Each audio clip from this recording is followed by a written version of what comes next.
The coronavirus will test collective leadership skills like never before, and fleet industry expert Mike Pitcher has some great suggestions for leaders during this challenging time, starting with staying cool and calm.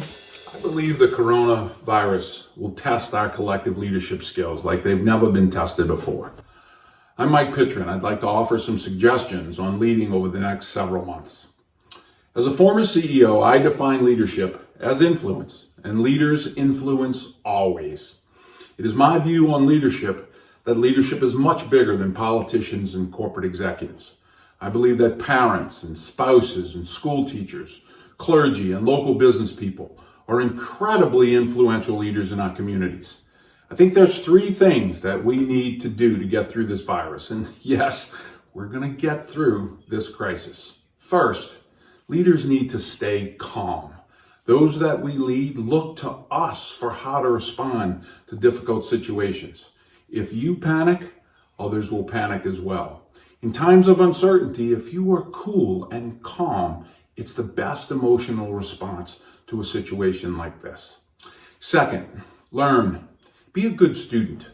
Get your information on this virus from a trusted source, not misinformed social media posts. The WHO and the CDC are producing information daily on COVID-19. Understand why corporations and governments are doing dramatic action against this virus. The reason is to slow the spread so that we don't overload our own healthcare system.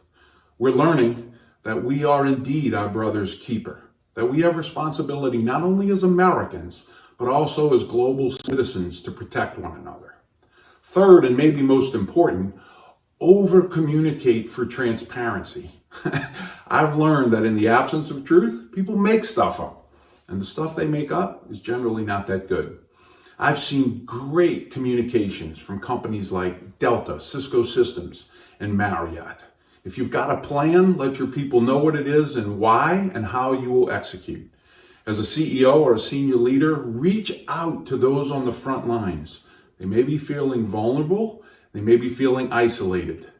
Text, email, call, communicate, and let people know that you care. I promise you that your sphere of influence is much greater than you believe it to be. And you have this opportunity to be an incredibly positive influence on other people. One of my favorite words is lanyap. It actually means a little something extra.